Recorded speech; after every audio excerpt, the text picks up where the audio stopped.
Kabanata 3231 hanggang Kabanata 3240. Kabanata 3231. Malakas na sumigaw si Wang Chuyi, at ang nakakatakot na kadiliman na lakas sa kanyang harap ay umatake sa kanya. Naramdaman na niya ang lakas ng pag-atake ni Ye Han noon pa man, at gamit ang kanyang buong lakas, kayang labanan niya ito. Espada ng kawalan, ang espada ay sumisira sa kawalan. Ang umuungal na kaluluwa ng hayop sa itaas ng kawalan ay inilipat, ang unang emperador ay lumakad ng isang hakbang, ang kanyang mga kilay na parang espada ay tumasok pa itaas, at ang kangyo ay hinampas para harapin ang lihim na pagsipsip ni Ye Han. Sabay silang dalawa na hinarap ang dalawang malalaking pag-atake ni Ye Han, at ang lakas na ipinakita ng magkabilang panig ay nakakabigla. Gayunpaman, nang magtama ang apat na nakakatakot na lakas na ito, isang hindi matukoy na alon ng pagkawasak ang sumaklaw sa lahat ng direksyon, napilit na nagpamaliksi ang mukha ni Ye Han at napilitan siyang umatras ng daan-daang metro sa kawalan. Nang harapin mag-isa ang lihim na sandata ni Ye Han, hindi kasing swerte ang unang emperador at si Wang Chuyi. Bagamat hindi nakamamatay ang pagharang sa dalawang pag-atake ni Ye Han, malubha na silang nasugatan. Napilitan silang umatras ng 10,000 metro sa kawalan. Magandang pagkakataon. Nakita ito, ang hangin at kulog ay umuungal sa ilalim ng paa ni Ye Han, parang isang lakas ng hangin, at tumakbo siya sa kalituhan ng labanan ng apat na lahi. Walang pagpigil mula sa unang emperador at si Wang Chuyi, kaya't perpekto itong pagkakataon para kay Ye Han na patayin ang iba at kunin ang pagkakataong pumasok sa ikalimang lugar. Hindi, pigilan niyo siya. Sa kawalan sa malayo, nagbago ang ekspresyon ng unang emperador at si Wang Chuyi nang makita ang eksenang ito. Kung makakatakas si Ye Han ngayon, bagamat may pagkakataon pa rin sa hinaharap, tiyak na hindi na kasing dali tulad ng ngayon. Gayunpaman, sa mundong ito, bukod sa apat na hindi kapanipaniwala na tauhan na may karapatang pigilan si Ye Han, sino pa ang makakagawa nito? Sa sandaling iyon, parang lobo si Ye Han na pumasok sa kawan ng mga tupa, at sa paggalaw ng kanyang espada, lahat ng mga tao sa kanyang paligid ay pinatay. Sa sandaling iyon, halos lahat ng puwersa na kabilang kay Ye Han ay nakapasok na sa ikalimang lugar. May ilang dose-dosenang tao na lamang ang nasa labanan na ito, ngunit walang pansin si Ye Han sa ibang bagay ngayon, ang ikalimang lugar ang pangunahing bagay. Sa isang iglap, ang singsing ng buhay na nakaturo sa pagitan ng mga kilay ni Ye Han ay biglang tumaas, at ang ikalimang asul na singsing ng buhay ay lumitaw na. Nakita ito, ang mga mukha ng unang emperador at si Wang Chuyi na tumatakbo patungo sa kanya ay napakalikot, kahit na ang mga mukha ni Prinsipe Basia at Kang Tianzan, na nakikipaglaban sa kanyang kopya, ay napakawalang kulay.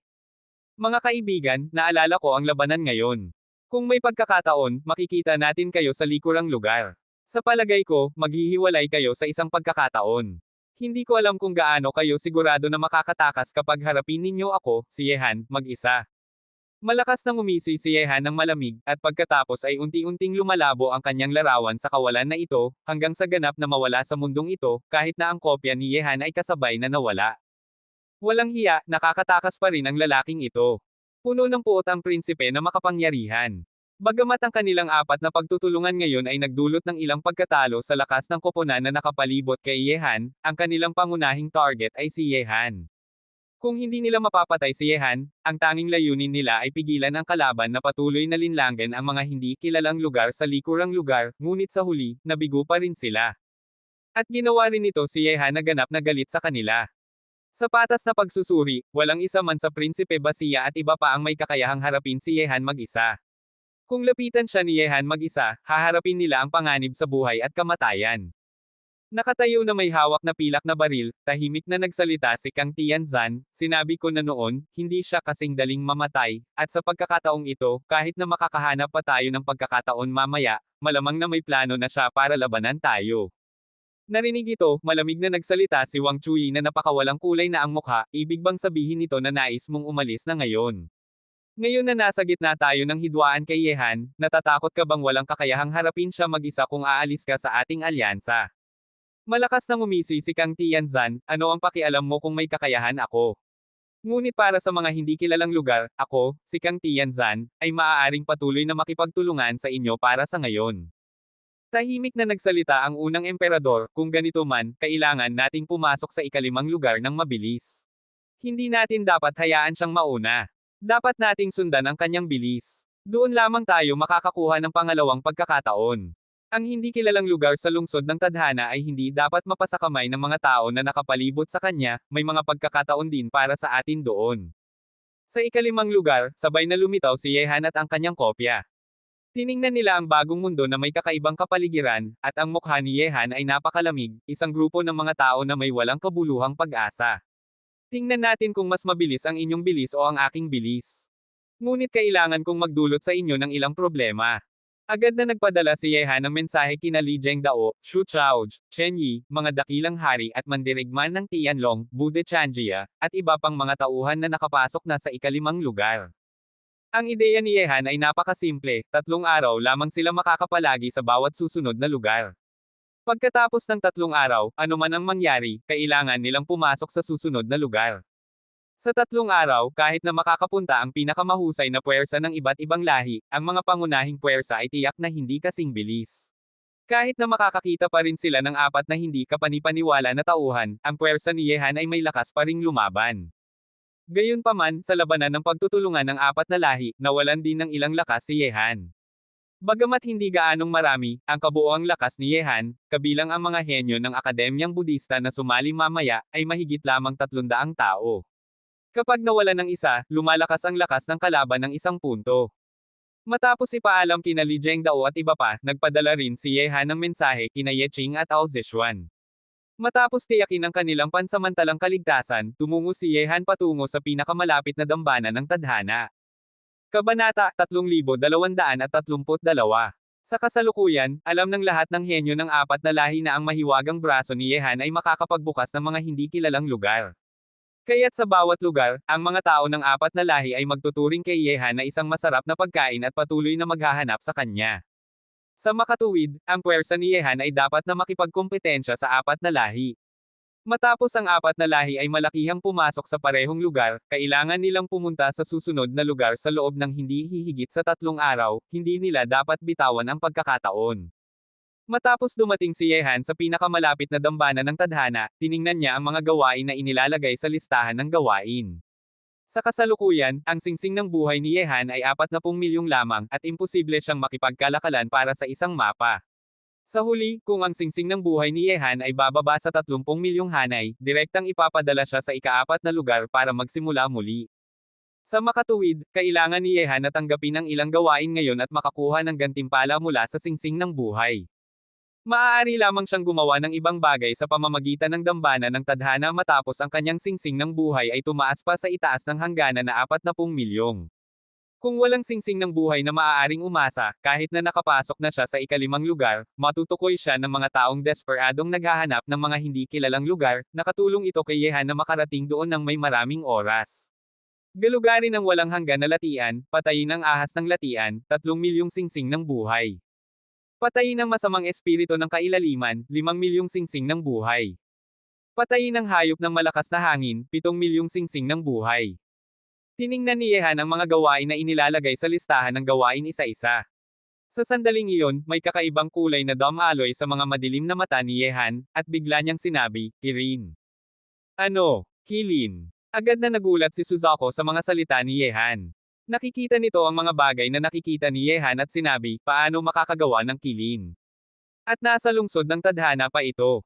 Ang boses ni Suzuko ay puno ng kawalan ng paniniwala.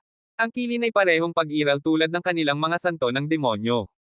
Talagang kakaiba. Sa kasalukuyan, walang unicorn sa lahi ng mga halimaw. Paano makakagawa ng unicorn sa lungsod ng tadhana na ito? May kakaibang ekspresyon ang mga mata ni Yehan. Ang pag-iral ng unicorn ay makikita lamang sa ilang sinaunang talaan, hindi ito matatagpuan sa anumang lugar sa mundo. Ngunit sa listahan ng gawain ay may kakaibang gawain, ang pagkakahari sa unicorn, 9 milyong singsing ng buhay. Hindi mo alam ang ilang bagay, bata. Sinabi ni Suzuko, ang lahi ng kilin ay orihinal na isa sa pinakamakapangyarihang lahi sa aking lahi ng demonyo, at ang katayuan nito ay pareho sa aming lahi ng santo ng demonyo. Kung may unicorn sa panahong ito, hindi na ito ang 4 na dakilang banal na hayop kundi ang 5 na dakilang banal na hayop. Ngunit mula pa noong unang panahon, ang mga unicorn ay nawala. Ayon sa mga talaan, ang mga unicorn ay namatay din kasama ang huling panahon. Akala ko ay patay na ang mga unicorn, ngunit hindi inaasahan na mayroon pa rin. Ang lahi ng kilin na ito ay maaaring isama sa lahi ng santo ng demonyo. Tanong ni Yehan ng may nakakagulat na ekspresyon, matandang lalaki, kilala mo ba ng husto ang lahi ng kilin? Kaunti lang. Sinabi ni Suzuko, ang pagbangon ng aming lahi ng santo ng demonyo ay nangyari matapos ang pagkamatay ng huling panahon, ngunit may ilang talaan tungkol sa lahi ng kilin sa mga sinaunang talaan.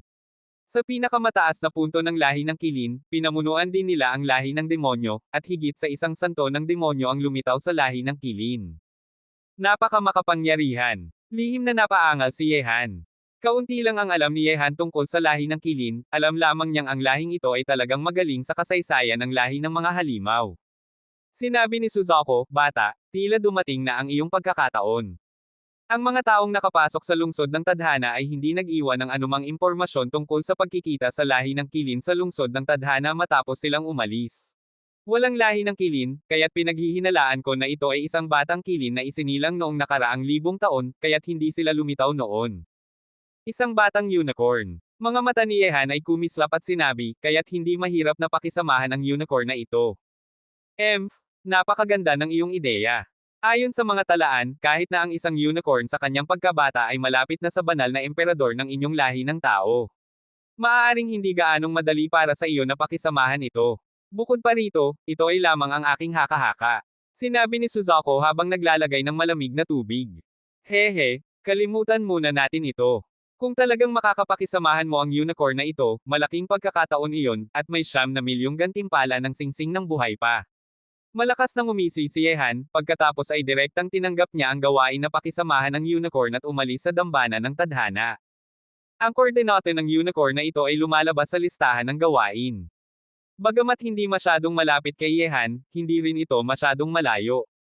Matapos ang 3 oras, nakarating na si Yehan sa isang lugar ng matataas na bundok. Bawat taluktok ng bundok ay tumataas sa langit at napakaganda. Ayon sa koordinate sa listahan ng gawain, ang lugar na pinupuntahan ng mga unicorn ay dito. Bumaba si Yehan mula sa langit, at ang kanyang mga mata ay samuri sa paligid. Kakaiba. Ayon sa mga talaan, ang lugar na tinitirhan ng lahi ng kilin ay nasa ilang napakainit na lugar, na sumisipsip ng kaluluwa ng mga apoy ng langit at lupa.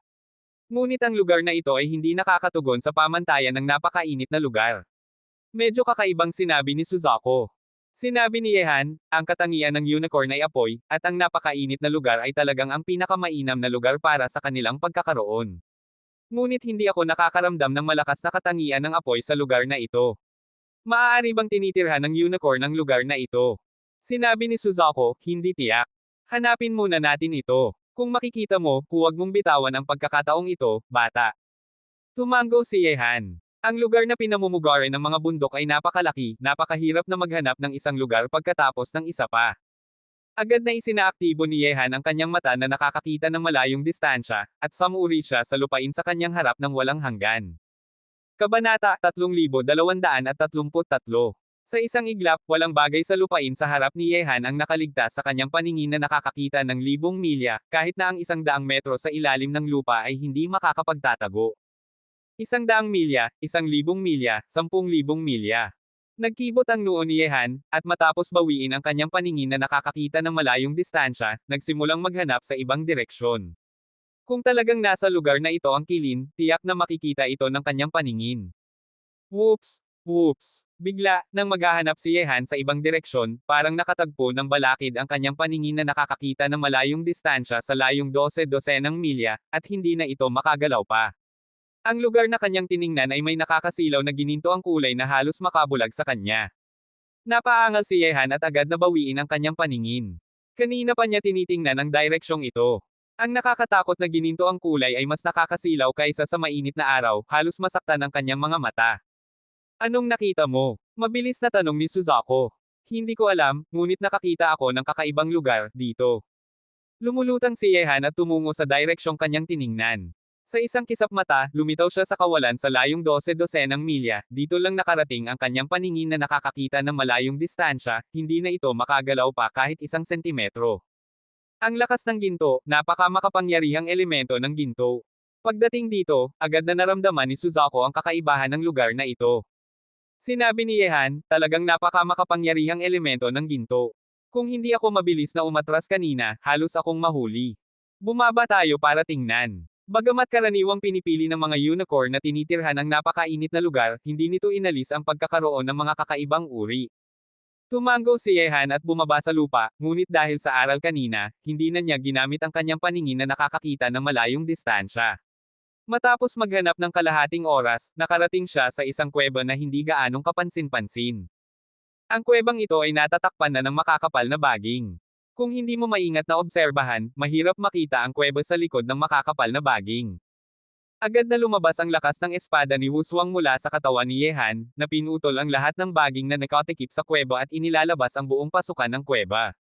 Sa sandaling iyon, kasunod ng paningin ni Yehan, may mahinang gininto ang liwanag na kumikislap sa loob ng kuweba, hindi ito nakikita kanina nang natatakpan ang kuweba ng makakapal na baging. Talagang may kakaibang bagay. Kumislap ang mga mata ni Yehan at unti-unting lumakad patungo sa kuweba. Ingat, hindi gaanong madaling makisama ang mga unicorn. Mga mapagmataas at makapangyarihang nilalang sila sa kalikasan. Kung tatalunan ka nila bilang kaaway, magdudulot ito ng malaking pinsala sa iyo. Paalala ni Suzaku. Hindi nagsalita si Yehan at pumasok mula sa labas ng kuweba. Habang lumalalim siya, mas lumalakas ang gininto ang liwanag na kumikislap sa loob ng kuweba, at naramdaman ni Yehan ang nakakatakot na matalim na lakas na nakapaloob sa gininto ang liwanag. Kung walang unicorn sa lugar na ito, siguradong may kakaibang kayamanan dito. Mabilis na, nang lumakad si Yehan mula sa pasukan hanggang dulo ng kuweba, isang malaking kuweba ang lumitaw sa kanyang harap. Ang mga pader at lupa ng kuwebang ito ay pawang ginintoang, at ang makapangyarihang elemento ng ginto ay dumadaloy sa buong kuweba. Kung nasa huwaksiye pa rin siya, tiyak na malakas nang umisi si Yehan sa pagkakakita ng ganitong tanawin, dahil puno ng ginto ang kuweba. Ito ay isang minahan ng ginto, ngunit naiiba sa mga ordinaryong minahan ng ginto dahil ang ginto dito ay naglalaman ng makapangyarihang elemento ng ginto. Ganito pala ang lugar na ito. Ang makapangyarihang elemento ng ginto ay naghihiwalay sa lugar na ito. Pipiliin ba ng Kili na tinitirhan ang ganitong lugar? Lumakad si Yehan sa nakakatakot na gininto ang kuweba at tiningnan ang paligid, walang palatandaan ng anumang buhay na nilalang. Ang kanyang mga paa ay nasa ginto, at kahit na ang mga bato sa lupa ay ginintoang. Ngunit ang unicorn ay likas na may katangian ng apoy, dapat bang piliin nilang tinitirhan ang ganitong lugar? Talagang kakaiba. Medyo nagtataka rin si Suzaku. Roar! Bigla, isang malalim at marangal na boses ang lumabas mula sa kuweba, na nagpabilis ng tibok ng puso ni Yehan. Agad niyang tiningnan ang paligid, ngunit sa kanyang paningin, walang anumang hayop ang nakikita, lalo na ang alamat na unicorn. Ingat! Sa sandaling iyon, ang boses ni Suzaku ay lumabas, ngunit huli na. Isang nakakatakot na gininto ang liwanag ang sumugod kay Yehan. Napakabilis ng gininto ang liwanag na hindi pa nakareaksyon si Yehan ay direktang tumama ito sa kanyang katawan, napilit na itinapon siya at nagdulot ng pagtama sa kanyang katawan sa pader ng kuweba. Matapos tamaan, agad na nagsuka ng dugo si Yehan, at ang buong kuweba ay lumindol sa kanyang pagtama. Ang mga hibla ng gininto ang liwanag ay napakasilaw na hindi niya mabuksan ang kanyang mga mata. Darating na naman ito, ingat. Muli nang lumabas ang boses ni Suzaku, ngunit huli na pa rin. Ang nakakatakot na lakas ay muli nang matinding tumama sa katawan ni Yehan, na pilit na isinubsob ang kanyang katawan sa bundok. Sa pagkakataong ito, direktang nasugatan ang dibdib ni Yehan ng matalim na sandata, na nag-iwan ng 5 nakakatakot na sugat na mahigit 20 sentimetro ang haba, halos masira ang kanyang dibdib. Kabanata 3234. Nakasugat ng 2 malubhang pinsala ng sunod-sunod at hindi pa rin nakikita ang kalaban, nagdulot ito kay Yehan ng takot at galit. Lumabas siya mula sa bundok at lumitaw parang lakas ng hangin. Roar! Muli nang lumabas ang malalim at marangal na hiyaw. Matuwid na tumingin si Yehan, at sa pagkakataong ito, sa wakas ay malinaw niyang nakita ang salarin na 2 beses siyang inatake ng walang paghahanda. Sa harap ni Yehan ay isang kakaibang hayop na buong katawan ay ginintoang at puno ng matataas na karangalan. Ang puwersang ito ay parang hari ng lahat ng hayop, ang buong katawan nito, kabilang ang buhok, katawan, matalim na kuko, at mga mata, ay pawang ginintoang. Mula sa labas, ang kalaban ay parang isang nakakatakot na hayop na may ulo ng leon, sungay ng USA, mata ng tigre, katawan ng elk, kaliskis ng dragon, at buntot ng baka. May dumadaloy na dugo sa isa sa kanyang matalim na kuko, ang dugong ito ay mula kay Yehan, at ang nakakatakot na sugat sa kanyang dibdib ay gawa ng kakaibang hayop na ito. Kirin, talagang unicorn. Hindi ito ordinaryong unicorn. Malakas na sigaw ni Suzaku. Kirin. Ang mga mata ni Yehan ay nakatuon sa kakaibang hayop na ito. Talagang nakakatakot ito, bagamat hindi handa si Yehan kanina, walang lakas siyang lumaban matapos tamaan ng 2 beses. Kahit na ang kanyang nakakatakot na katawan na nagtanim ng Mad Jihad Physique ay nasugatan nito, na nagpapakita ng lakas ng unicorn na ito. O Diyos! Ito ang pamilyang hari ng lahi ng Kilin, ang gininto ang Kilin. Ganap na nagulat si Suzaku, iyon ang unang pagkakataon na nakita ni Yehan siyang ganito kabigla. Gininto ang unicorn. May iba't ibang antas ba sa lahi ng unicorn? Tanong ni Yehan sa kanyang isip, habang nagbabantay sa unicorn na ngayon ay tumitingin sa kanya bilang isang salakay. Ang mga mata nito na puno ng puot ay nagpapahiwatig na maaari itong umatake muli sa kanya anumang oras. Ang boses ni Suzaku ay napakagulat at masigasig niyang sinabi, Yehan, nakakita ka ng kayamanan. Ito ang gininto ang unicorn, ang pamilyang hari ng lahi ng unicorn. Bihirang isilang ito sa loob ng 10,000 taon o kahit 10,000 taon. Baka kahit sa huling panahon ay walang gininto ang unicorn. Napakabihirang. Mga mata ni Yehan ay kumislap habang tumitingin sa gininto ang unicorn. Ang buong katawan nito ay ginintoang, kaya't hindi niya napansin ang pagkakaroon nito sa kuweba kanina. Napakabihirang. May gininto ang unicorn sa lungsod ng tadhana na ito, at ang dugo nito ay mula sa sinaunang lahi ng Kilin. Bilisan mo, kahit na gumastos ng maraming lakas, kailangan mong pakisamahan ito. Sa palagay ko, ang unicorn na ito ay nasa kanyang pagkabata pa rin, at ngayon ay magandang pagkakataon para pakisamahan ito. Napakasigasig ni Suzaku. Ang gininto ang unicorn ay pag-iral na maaaring hindi isilang sa 10,000 o kahit 10,000 taon.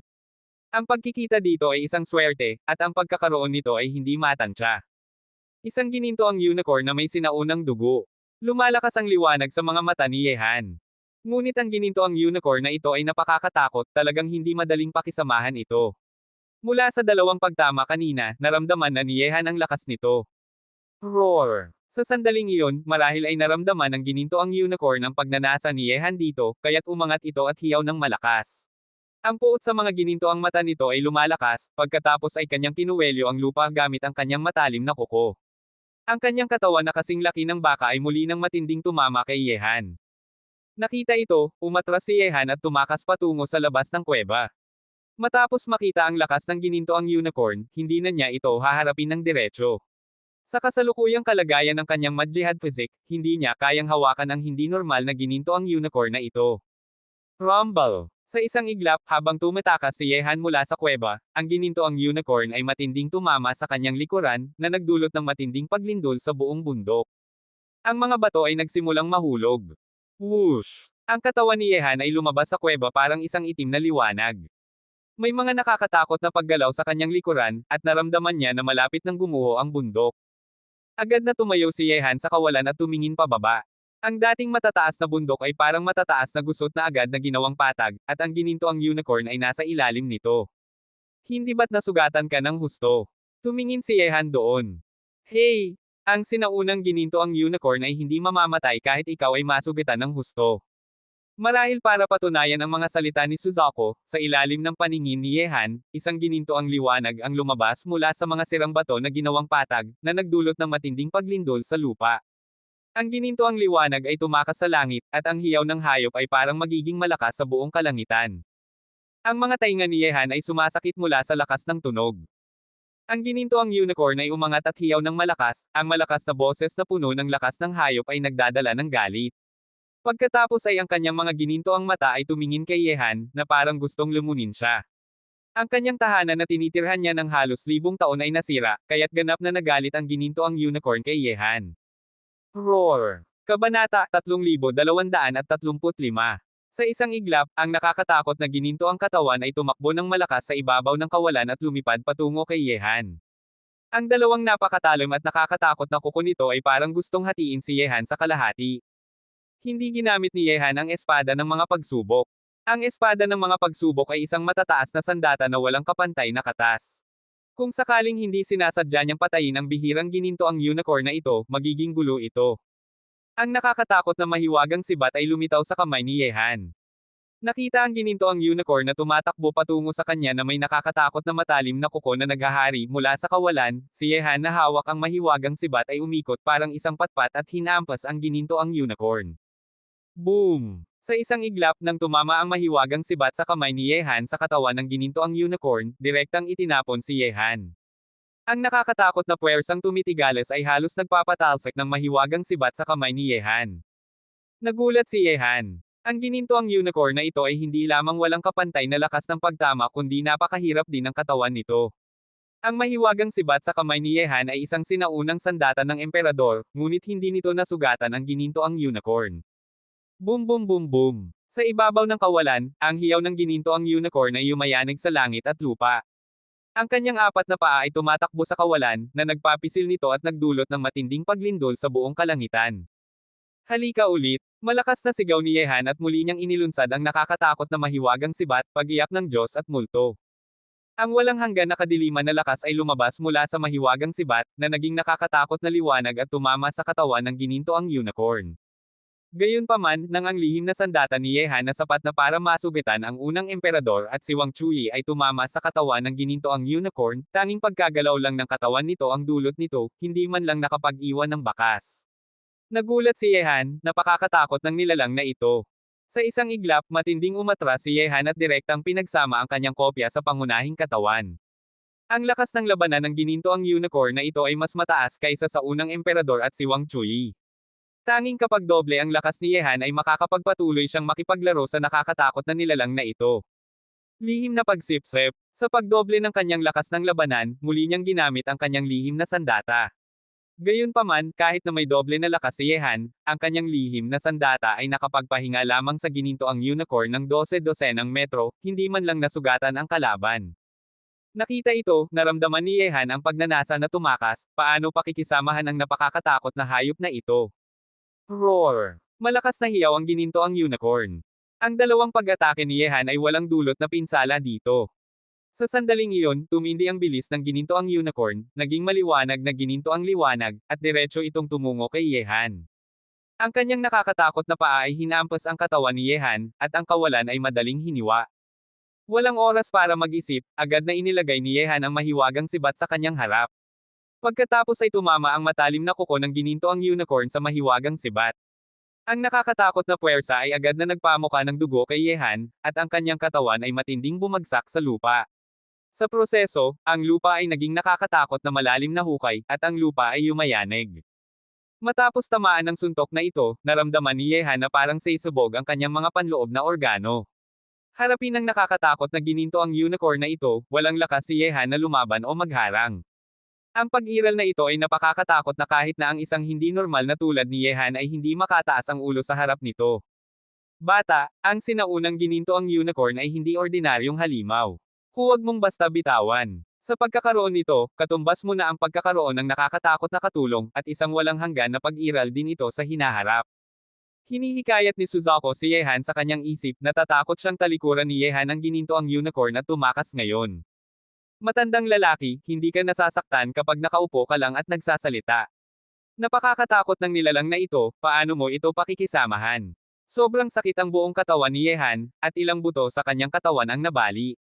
Ang kanyang hiyaw ay yumayanig sa ginintoang unicorn na nakakatakot. Roar! Ngunit sa sandaling iyon, ang ginintoang unicorn sa ibabaw ng kawalan ay muli nang bumagsak patungo kay Yehan, parang ginintoang meteorito, na nagpapatakbo kay Yehan na umatras ng mabilis. Ang nakakatakot na ginintoang liwanag, parang ginintoang meteorito, ay matinding tumakbo patungo kay Yehan sa lupa. Ang matinding hininga nito ay nagpabilis ng tibok ng puso ni Yehan, at agad siyang tumakas patungo sa malayo. Boom! Sa isang iglap, sa sandaling tumakas si Yehan mula sa kanyang dating pwesto, ang katawan ng ginintoang unicorn na parang kaluban ng pagong ay matinding tumama sa lupa.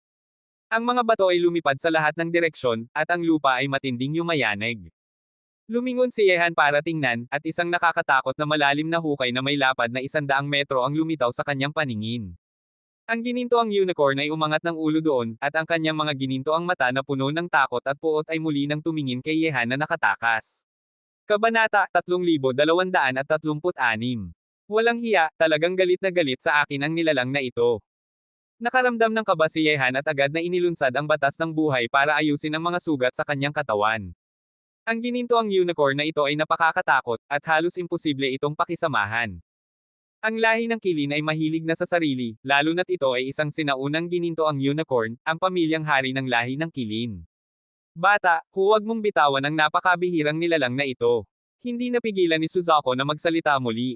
Nagkibot ang sulok ng bibig ni Yehan, ang pagharap sa nakakatakot na nilalang na ito ay talagang paghahanap ng gulo. Gayunpaman, naiintindihan din ni Yehan ang kahalagahan ng ginintoang unicorn. Isang biyaya na makilala ito, at kung basta niya itong bitawan, tiyak na malaking pagkatalo iyon. Agad na naging matapang ang paningin ni Yehan, at lumitaw ang espada ng mga pagsubok sa kanyang kamay.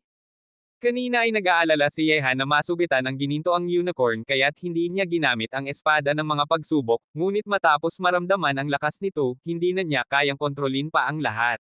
Kahit na ang mga sandata ng sinaunang emperador ay hindi makakasugat sa kalaban, kaya't para harapin ang ginintoang unicorn na ito, kailangan niyang gamitin ang espada ng mga pagsubok para malubhang masubitan ito gamit ang lakas ng matataas na sandata. Lamang sa ganitong paraan ay tiyak si Yehan na makakapakisamahan ang ginintoang unicorn. Maliit na nilalang, halika ulit. Ikiniling ni Yehan ang kanyang daliri sa ginintoang unicorn na galit na tumitingin sa kanya. Ang kilos na ito ay lalong nagpasigla sa ginintoang unicorn na napakagalit na. Ang kanyang nakakatakot na katawan ay muli nang tumakbo patungo sa pwesto ni Yehan, ang kanyang paa ay tumagos sa hangin at hiniwa ang kawalan. Naramdaman ni Yehan na ang hangin sa kanyang harap ay hiniwa sa kalahati. Pag-iyak ng Diyos at demonyo. Hawak ni Yehan ang espada ng mga pagsubok, inilaan ito sa ginintoang unicorn at inilunsad ang espada mula sa langit. Ang lakas nito ay hindi maihahambing sa kanina. Laugh! Sa isang iglap nang tumama ang nakakagulat na liwanag ng espada sa ginintoang unicorn, agad na bumagal ang bilis ng kanyang matinding pagtama, at isang mahinang hiyaw ng sakit ang lumabas mula sa kanyang bibig. Gayunpaman, ang matinding lakas ay nagpahinga rin kay Yehan, at ang dugo sa kanyang katawan ay nagdulot ng pagkabalisa. Nag-ana ito. Kumislap ang mga mata ni Yehan, at muli niyang inilaan ang espada ng mga pagsubok sa ginintoang unicorn at inilunsad ito. Ito pa rin ang kanyang lihim na sandata, ang lihim na pagsipsip. Roar! Galit na galit ang ginintoang unicorn, at ang kanyang dalawang paa ay matinding hinampas ang espada ng mga pagsubok ni Yehan. Sa isang iglap nang magtama ang espada ng mga pagsubok sa matalim na kuko ng ginintoang unicorn, isang tunog na parang kalakal na bakal ang umalingaw-ngaw sa mundo. Nanginginig ang braso ni Yehan, halos lumipad ang espada ng mga pagsubok mula sa kanyang kamay, at ang direktang pagtama sa ginintoang unicorn ay nagpamuka ng dugo muli kay Yehan. Maliit na nilalang, ngayon ko ka na pakikisamahan. Nagpa siya si Yehan na maging matapang, at nang siya ay may pahinga, lumitaw ang kanyang kopya sa kawalan. Ang kopya ay lumitaw sa harap ng ginintoang unicorn na hawak ang mahiwagang sibat, habang si Yehan na hawak ang espada ng mga pagsubok ay parang multo na lumitaw sa likod ng ginintoang unicorn. Boom! Bigla, malamig ang mukha ng kopya, at ang mahiwagang sibat ay hinampas parang patpat sa ginintoang unicorn. Nakita ito, may pagkakahiya na damaloy sa mga ginintoang mata ng ginintoang unicorn, at nang ilipat ang kanyang ginintoang katawan, matinding tumama ito sa patpat ng kopya. Ang langit ay yumayanig, at ang kopya ay direktang nagsuka ng dugo at itinapon sa pagtama na ito. Gayunpaman, sa sandaling iyon, ang tunay na katawan ni Yehan ay umatake mula sa likod ng ginintoang unicorn. Ang espada ng mga pagsubok ay tumagos sa kawalan parang liwanag, at tumama sa matibay na katawan ng ginintoang unicorn, tanging isang saglit lang ang paghihigpit. Sa isang iglap, ang espada ng mga pagsubok ay nakalusot sa nakakatakot na depensa ng ginintoang unicorn at tumagos sa katawan nito ng halos 20 sentimetro. Aw! Galit na galit ang ginintoang unicorn at hiyaw ng sakit. Ang kanyang ginintoang buntot ay parang may mata na matinding hinampas ang katawan ni Yehan, na nagpahinga sa kanya muli. Gayunpaman, matapos tamaan ng suntok na ito, may kagalakan na lumitaw sa mga mata ni Yehan. Gamit ang kopya bilang pang-akit, ang tunay na katawan ay nagtago at umatake, kasama ang katas ng espada ng mga pagsubok, ang ginintoang unicorn ay ngayon ay nasugatan, at may mga hibla ng ginintoang dugo na dumadaloy mula sa halos 20 sentimetrong sugat. Halika ulit! Malakas na sigaw ni Yehan, at ang kopya na hawak ang mahiwagang sibat mula sa malayong kawalan ay muli nang hinampas ang ginintoang unicorn parang patpat. At si Yehan mismo, hawak ang espada ng mga pagsubok, ay muli nang umatake. Ang target niya ngayon ay ang dating sugat pa rin. Sa nakakatakot na depensa ng ginintoang unicorn, hindi madaling gumawa ng bagong sugat sa kanyang katawan, mas madaling magsimula sa dating sugat. Sa isang iglap, sa pagtutulungan ng kopya at tunay na katawan, nagtagumpay si Yehan muli sa espadang ito. Ang espada ng mga pagsubok ay direktang tumagos ng mahigit 40 sentimetro sa dating sugat ng ginintoang unicorn, na lumawak hanggang 4 na daliri ang lapad, at ang ginintoang dugo ay dumadaloy mula rito. Sa ibabaw ng kalangitan, ang ginintoang unicorn ay hiyaw ng sakit, at ang boses na puno ng lakas ng hayop ay yumayanig sa kaluluwa ni Yehan. Kabanata 3237. Ngunit sa sandaling handa ng umatake muli si Yehan, ang umuungal na ginintoang unicorn ay biglang naging ginintoang liwanag at tumakas patungo sa malayo. Gustong tumakas. Malakas nang umisi si Yehan, pinagsama ang kanyang kopya sa pangunahing katawan. Tumaas ang bilis ni Yehan ng husto, at parang itim na liwanag ay hinabol ang ginintoang unicorn. Pagkatapos ay diretang sumakay si Yehan sa ginintoang unicorn na kasing laki ng baka, itinaas ang braso ng Diyos at demonyo, at sunod-sunod na sinuntok ang nakakatakot na sugat ng ginintoang unicorn. Bang bang bang! Ang tunog ng kamao ay parang pagtambol. Ang ginintoang unicorn ay nasugatan ng espada ng mga pagsubok, at sa sandaling iyon ay patuloy na sinuntok ang sugat nito ng mahiwagang braso ni Yehan, na pilit na ibagsak ang ginintoang unicorn mula sa kawalan. Dala si Yehan, huminto ito sa pagtakbo at gamit ang kanyang nakakatakot na lakas, direktang sinira ang mga taluktok ng bundok sa kanyang harap, na yumayanig sa langit at lupa. Gayunpaman, hindi rin komportable si Yehan na nakasakay sa ginintoang unicorn, nagsuka siya ng dugo mula sa kanyang bibig. Tigilan mo! Malakas na sigaw ni Yehan, ang nakakatakot na lakas ng kaluluwa ay naging kutsilyo ng kaluluwa at tumago sa isip ng ginintoang unicorn. Sa sandaling iyon, nasugatan na ang ginintoang unicorn, at kasama ang sakit mula sa kaluluwa sa kanyang isip, pilit na bumagsak ito ng pauna sa lupa at gamulong ng daan-daang metro kasama si Yehan bago huminto. Sumuko ka ba o hindi? Sa isang iglap, sunod-sunod na sinuntok ni Yehan ang kamao, at ang kutsilyo ng kaluluwa ay patuloy na tumatama sa kaluluwa ng ginintoang unicorn. Sa sandaling iyon, napakasakit na ang ginintoang unicorn sa iba't ibang paraan ni Yehan, kaya't walang lakas itong lumaban pa. Agad na unti-unting ibinaba ang ulo ng ginintoang unicorn, at ang buong ulo nito ay nakayuko sa lupa para ipakita ang pagsusumit. Nakita ito, huminto si Yehan sa paggalaw ng kamao at bawiin ang kanyang lakas ng kaluluwa. Gayunpaman, kahit na ang mahiwagang braso ni Yehan ay naging mamula-mula at may sugat sa sandaling iyon. Napakahirap ng katawan ng ginintoang unicorn, kahit na tiyak na pinili ni Yehan ang sugat nito para umatake, mahirap pa ring labanan. Isang malalim na hininga ang lumabas mula sa bibig ni Yehan. Matapos makita ang pagsusumit ng ginintoang unicorn, humiga si Yehan sa katawan nito at hinihingal ng malakas. Ang pakikipaglaban sa ginintoang unicorn ay talagang nagpahirap sa kanya, at malubha pa rin ang kanyang mga sugat. Kung hindi dahil sa katas ng espada ng mga pagsubok na nagdulot ng sugat sa ginintoang unicorn, hindi niya ito makakapakisamahan. Ang katawan ng kalaban ay parang kaluban ng pagong, at ang lakas nito ay napaka-normal na kahit na si Yehan ay napailing. Maliit na nilalang, hindi mo na ako makakapigil pa. Humiga si Yehan sa likod ng ginintoang unicorn, hinampas ang ulo na nakayuko sa lupa, at malakas na ngumisi. Ang ginintoang unicorn ay talagang isang kaloob mula sa Diyos. Roar! Ang mga salita ni Yehan ay nagdulot ng kawalan ng kasiyahan sa ginintoang unicorn sa kanyang ilalim, at ito ay umangat ng ulo at nagpahayag ng mahinang hiyaw. Gayunpaman, nang hampasin ni Yehan ang kanyang sugat, nanginginig ang katawan nito sa takot. Ang espada ng mga pagsubok ay napakatalas na kahit na ang ginintoang unicorn na bagong nakakuha ng kaisipan ay hindi makakapigil dito. Bukod pa rito, ganito ang sitwasyon ng hindi pa ganap na nagamit ni Yehan ang lakas ng espada ng mga pagsubok.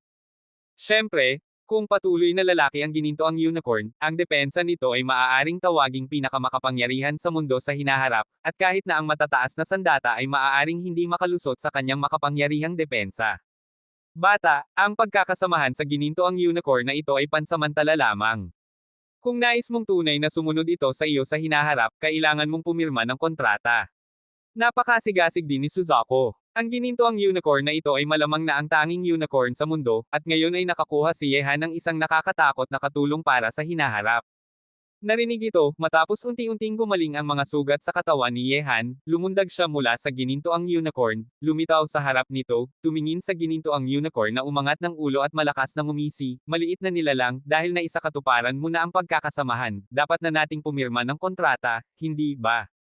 Narinig ang mga salita ni Yehan, may puot na alloy sa mga ginintoang mata ng ginintoang unicorn. Isa itong unicorn, isang dakilang ginintoang unicorn, at ngayon ang mababang tao na ito ay nais na pumirma ng kontrata kasama niya. Bakit, hindi ka nasisiyahan? Lumungkot ang mukha ni Yehan, ang kanyang mga madilim na mata ay puno ng banta habang tumitingin sa ginintoang unicorn. Nakita ito, nanginginig ang katawan ng ginintoang unicorn, kailangan ba niyang lumuhad sa mababang tao na ito? Hehe, Maliit na nilalang, tila hindi pa sapat ang aral na ibinigay ko sa iyo kanina. Marahil ay kailangan kong magpatuloy na magdagdag ng dugo sa iyo. Kinuha ni Yehan ang espada ng mga pagsubok, kinalikot ang kanyang daliri sa talam, at ang malinaw na tunog ng kalakal na bakal ang umalangaw-ngaw.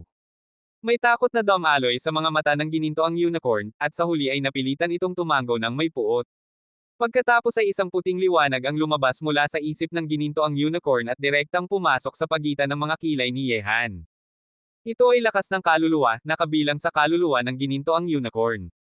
Sa sandaling iyon, ang kaluluwang ito ay nagsama sa kaluluwa ni Yehan. Ito ay isang kontrata ng pagkakapantay-pantay, at walang panig sa kontrata ang makakapagtataksil sa isa't isa. Kabanata 3238. Kontrata ng pagkakapantay-pantay. Sa pagkamapagmataas ng gininto ang unicorn, mabuti na lamang na makapirma ka ng kontrata ng pagkakapantay-pantay kasama niya. Mula ngayon, ang gininto ang unicorn na ito ay magsasama sa iyo sa buhay at kamatayan. Kung ikaw ay mamatay, mamamatay din siya. Kaya't napakahalaga na ng iyong buhay ngayon. Masigasig na sinabi ni Suzaku. Para makuha ang maliit na nilalang na ito, halos mawalan ako ng kalahati ng aking buhay. Nag-ikot ang mga mata ni Yehan, ngunit nang isipin ang lakas ng gininto ang unicorn, may maliwanag na ngiti ang lumitaw sa sulok ng kanyang bibig. Ang pagkakasamahan sa gininto ang unicorn na ito ay katumbas ng pagkakasamahan sa isang napakalakas na katulong na may walang hanggan na potensyal.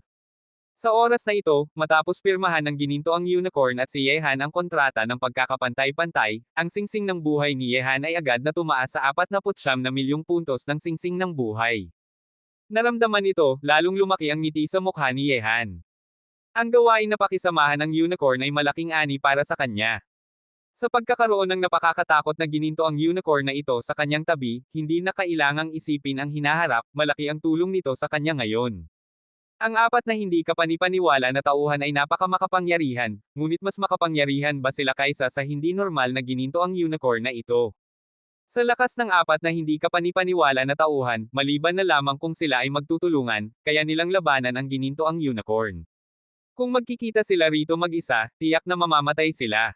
Hindi na kailangang isipin si Yehan, kung lapitan siya ng apat na hindi kapanipaniwala na tauhan ng magkasama, tiyak na sila ay makakatagpo ng matinding kalaban at maghahanap ng gulo. Okay, huwag mong tignan ako ng may puot na mga mata. Sumama ka na sa akin sa hinaharap para hindi masira ang pangalan ng gininto ang unicorn na iyo. Tumingin si Yehan sa mga mata ng gininto ang unicorn na puno ng puot at galit, hinampas ang kanyang puwit, lumundag at umupo rito, at unti-unting inayos ang mga sugat nito gamit ang batas ng buhay. Sinabi niya, "Tara na." Napakasama ng loob ng gininto ang unicorn. Ang mababang tao na ito ay sumakay sa dakilang gininto ang unicorn na ito at ginamit itong kabayo, ito ang pinakamalaking insulto para dito. Maliit na nilalang, huwag mong akalaing hindi ko alam ang iyong iniisip. Pirmahan na natin ang kontrata ng pagkakapantay-pantay, kaya alam ko ang lahat ng iyong iniisip. Kaya't pinakamabuting huwag kang magkaroon ng ibang pag-iisip. Hindi nakalimutan ni Yehan na babalaan ang gininto ang unicorn.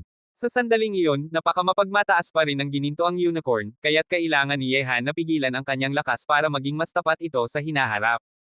At matapos pirmahan ang kontrata ng pagkakapantay-pantay, alam ni Yehan ang lahat ng iniisip ng gininto ang unicorn. Narinig ito, agad na nawala ng lakas ang gininto ang unicorn at kailangang dalhin si Yehan sa kanyang likod, naging gininto ang liwanag sa kawalan at umalis. Gininto ang unicorn, hehe, talagang ikaw ang paborito ng Diyosa ng tadhana. Napailing si Suzaku at sinabi, ang ganitong banal na hayop ay maaaring hindi isilang sa 10,000 taon, ngunit ngayon ay nakuha mo na ito. Tila ito ay kaloob ng Diyos. Ang pagkabuo ng gininto ang unicorn na ito ay dahil sa mga makapangyarihang miyembro ng lahi ng Kilin na nag-iwan ng lakas ng dugo sa lungsod ng tadhana. Kaya't isinilang ang gininto ang unicorn na ito. Sinabi ni Yehan, ito ay maaaring ang tanging unicorn sa mundo. Noong una, ang mga makapangyarihang unicorn ay nag-iwan ng kanilang dugo at lakas sa lungsod ng tadhana.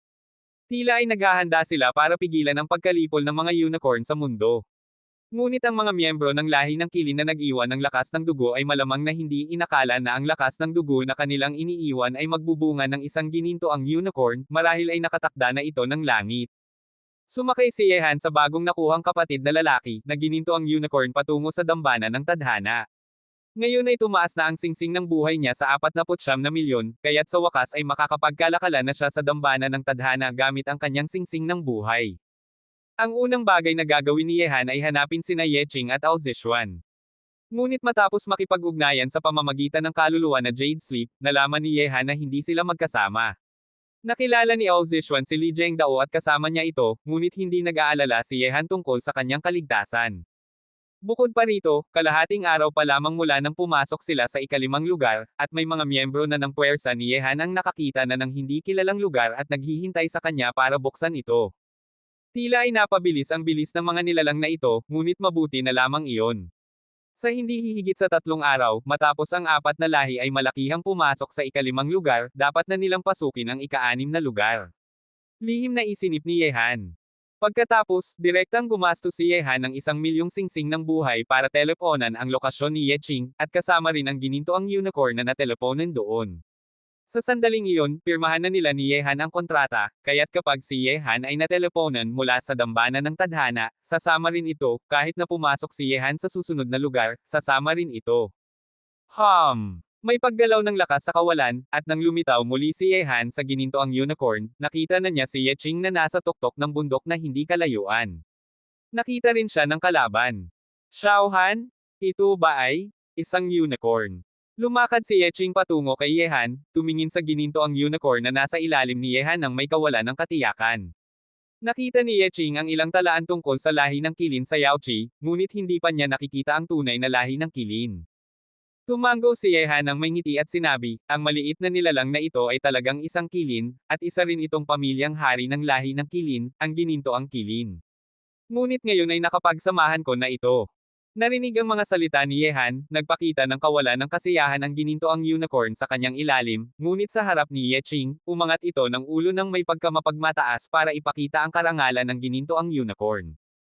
Hindi masyadong alam ni Yeching ang tungkol sa ginintoang unicorn, ngunit ang unicorn na ito ay isang pamilyang hari ng lahi ng kilin, kaya't napakasaya siya para kay Yehan at malakas na ngumisi, tila ay nakakuha ka na naman ng pagkakataon. Ang maliit na nilalang na ito ay pamilyang hari ng lahi ng kilin, kaya't tiyak na napakamakapangyarihan nito sa hinaharap at makakatulong sa iyo ng malaki. Kalimutan na natin iyan. May miyembro na ng Akademyang Budista ang nakakita na ng hindi kilalang lugar. Dapat na nating puntahan iyon para tingnan. Sa puwersa ni Yehan, ang Akademyang Budista ang nakakita ng hindi kilalang lugar, at si Bude Chanka ang nagpadala ng mensahe kay Yehan. Matapos hanapin si Yeching, dinala ni Yehan siya muli sa dambana ng tadhana at gumastos ng 2,000,000 singsing ng buhay para teleponan ang 2 at isang hayop patungo sa lokasyon ni Bude Chanjia at iba pa. Gayunpaman, matapos ang 2 teleponong ito, gumastos na si Yehan ng 3,000,000 singsing ng buhay, at ang 49,000,000 singsing ng buhay ay bumaba sa 46,000,000 puntos ng singsing ng buhay. Ang hindi kilalang lugar na nakita ni Bude Chanjia at iba pa ay nasa isang lambak na bitek. Ang lambak na bitek na ito ay tila isang lambak na nabuo matapos ang ilang nakakatakot na pagkawasak, na may lalim na 1,000 metro. Sa dulo ng lambak na bitek, may isang pinagbabawal na pintuan na humahadlang sa lahat ng daan. Kabanata 3239. Nang bumaba ang 2 tao at isang hayop mula sa tuktok ng lambak na bitek, agad na tumingin sa kanila sina Bude Chanjia at iba pa na naghihintay dito. Amataba, ang pagkabuo ng unicorn ay isang magandang palatandaan. Pagbati kay Master Ye sa pagkakasamahan ng banal na hayop. Ang sinaunang Bude Banan ay hindi ordinaryo. Nang makita ang kabayo sa ilalim ni Yehan sa unang pagkakataon, alam na niya ang pinagmula ng ginintoang unicorn. May mapayapa na ekspresyon at malinaw na mga mata ang kalaban, at walang anumang emosyon ang ipinakita sa kanyang mukha tungkol sa banal na hayop. Talagang isang unicorn. May kakaibang kulay na dam-aloy sa magagandang mata ng batang babae na Bude Chanka. Ang lahi ng kilin ay hindi na lumitaw mula noong pagkamatay ng huling panahon. Ngayon, tungkol sa mga unicorn, tanging ilang sinaunang talaan na lamang ang makikita. Malakas na ngumisi si Yehan, talagang walang bagay ang makakapagtatago sa matalinong mga mata ng sinaunang Bude ng 8 kahirapan. Roar! Ang ginintoang unicorn ay umangat ng ulo, tumitingin sa mga henyo ng Akademyang Budista ng may pagkamataas. Maaaring walang lakas ito sa harap ni Yehan, ngunit sa harap ng iba, bilang isang ginintoang unicorn, napakamakapagmataas nito. Benefactor Ye, kahit na ang banal na hayop na unicorn ay makukuha mo. Tila ay dapat na patuloy na sumunod si Chanjia sa iyo. Ang batang babae na Bude Chanjia ay ngumisi ng may kagandahan, tumitingin kay Yehan gamit ang kanyang magagandang mata. Narinig ito, tumingin si Yeching sa batang babae na Bude Chanka ng may kakaibang paraan. Ang kanyang magagandang mata ay kumislap ngunit walang sinabi. Bilang isang babae, naramdaman niya na ang dakilang santo ng Budismo sa harap niya ay nagkakaroon ng pagtingin sa isang lalaki. Ang pagiging masyadong kuryoso sa isang lalaki tulad ni Yehan ay maaaring magdulot ng pagkawasak sa mga santo ng Budismo. Ang dakilang santo ay napakaganda. Malamang nakakaunti lang ang tao sa mundo ang makakapagtanggi sa iyong pagsunod. Ngumisi si Yehan at tumingin sa hadlang sa harap ng lambak na bitek na humahadlang sa lahat ng daan. Sinabi niya, tila ay talagang maswerte ang lahat. Matapos magsalita, lumakad si Yehan pasulong at ginamit ang mahiwagang braso para buksan ang pinagbabawal na lakas ng hadlang. Isinama ni Sinaunang Buddha Banan ang kanyang mga kamay at sinabi, Benefactor Ye, patawarin ninyo ako kung hindi ako makakasama sa inyo. Matapos umalis sa lungsod ng tadhana, personal kong makikita ang benefactor sa paanan ng bundok ng mga Buddha. Para sa Sinaunang Buddha Banan, nakita na ni Yehan ang lakas nito sa ikaapat na lugar ng labanan nito ang iba't ibang lahi. Bilang ang pinakamalapit sa 5 hindi kapanipaniwala na tauhan sa kontinente ng Diyos at demonyo, napakamakapangyarihan ng Sinaunang Buddha Banan. Kung talagang maglalaban sila, malamang na hindi kayang talunin ni Prinsipe Overlord ang kanya ng tiyak. Ang pagtatatag ng ugnayan sa Budismo ay isang bagay na dapat gawin ni Yehan. Ang Budismo ay may kakaibang katayuan sa gitnang rehiyon ng Diyos, at ang lakas nito ay hindi matansya. Mayroon pang mas nakakatakot na Sinaunang Buddha sa Budismo. Kahit na para sa Soul Gathering Stone o iba pang dahilan, ang malaking puwersang ito ay karapat-dapat na lapitan ni Yehan. Matapos makuha ng mga tao ng Akademyang Budista ang pamana sa hindi kilalang lugar, tumpak na tinupad ni Sinaunang Buddha Banan ang kanyang pangako at ibinigay kay Yehan ang isang kopya ng pamana na nakuha.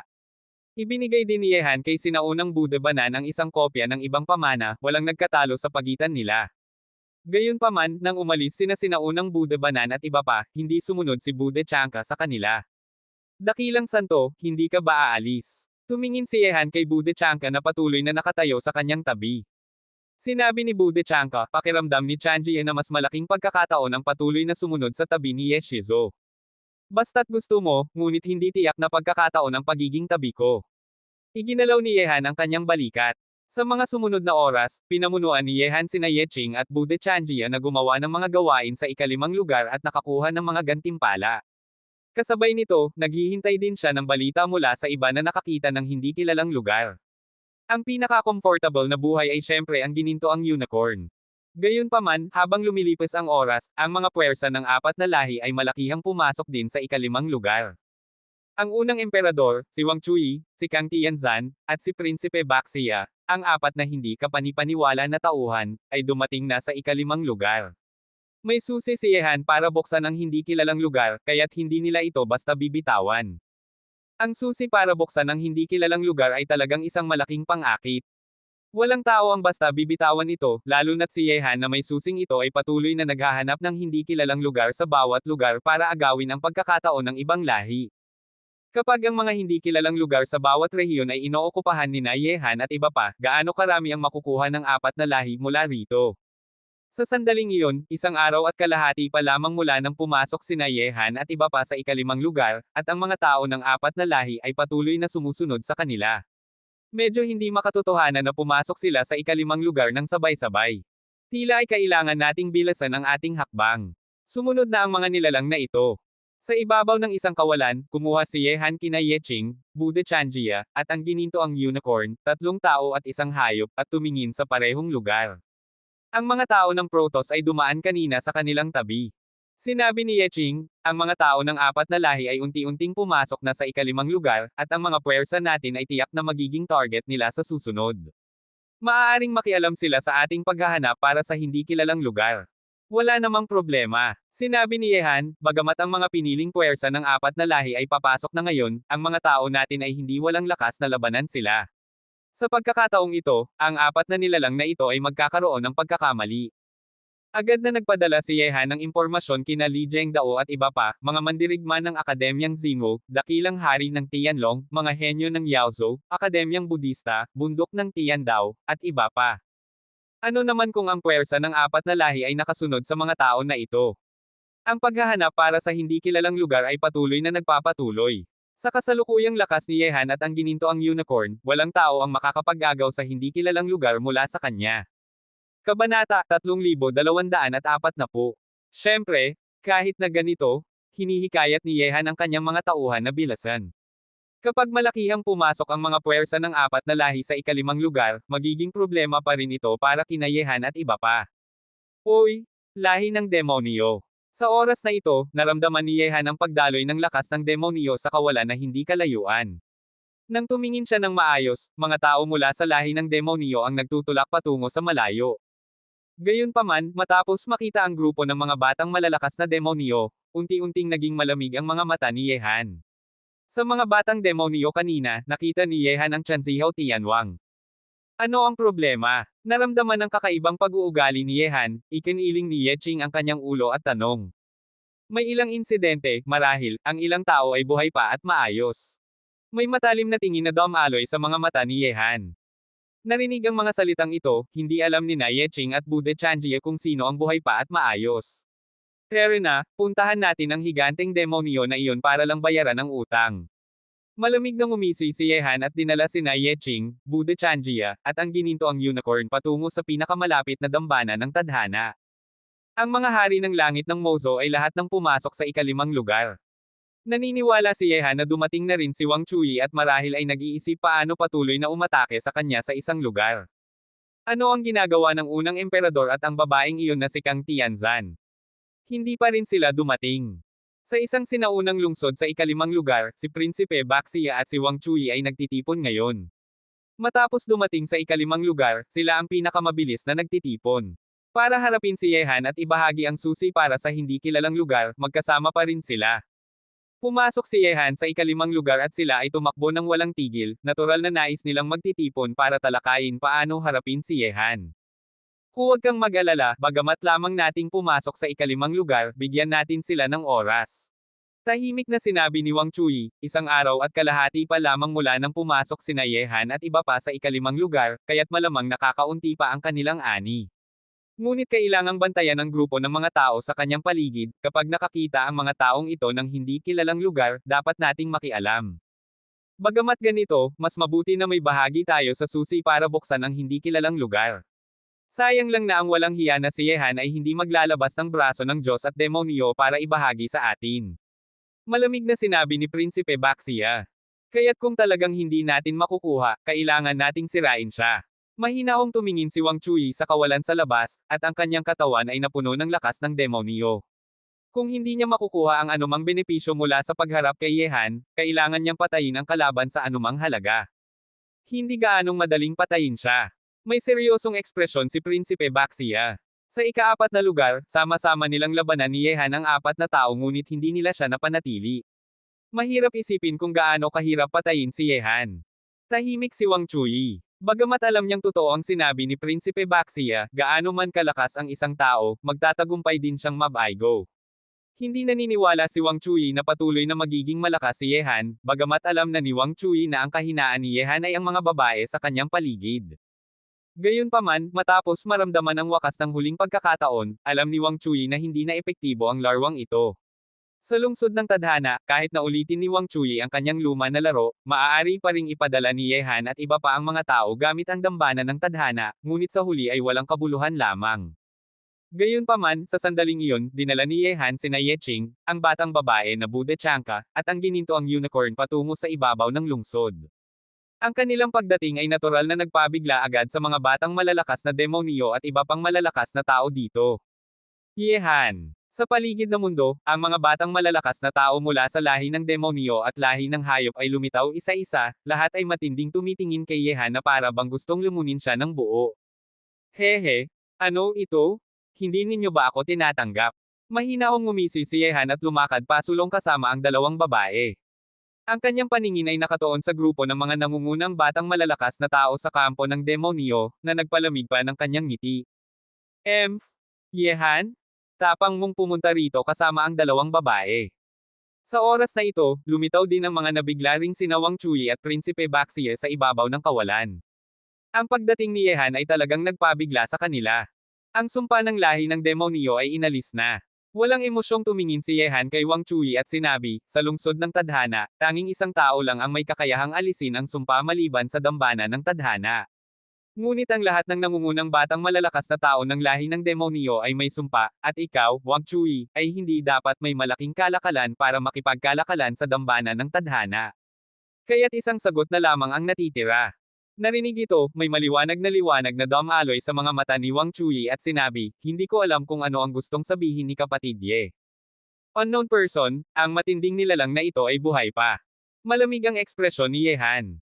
Sa lungsod ng tadhana, kung may sinumang may kakayahang sirain ang sumpa ni Yehan, dapat na tanging ang unknown person lamang. Sa sandaling nakita niya ang Chanzihaw Tianwang, nagduda na si Yehan tungkol dito, at ngayon ay dumating siya rito para makilala ang nangungunang batang malalakas na tao ng lahi ng demonyo, na lalong nagpatunay sa haka-haka ni Yehan, ang kanilang mga sumpa ay lahat ng inalis.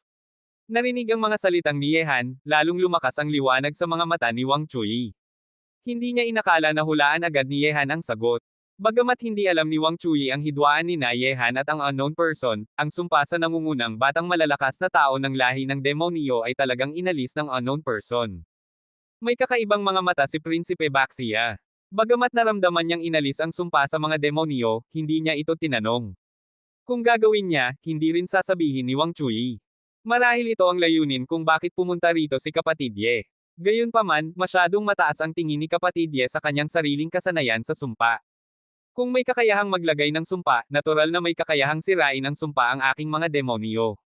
Mahinahong sinabi ni Wang Chui, hindi niya inamin na ang unknown person ang nag-alis ng sumpa ng mga demonyo, ngunit hindi rin niya tinanggihan.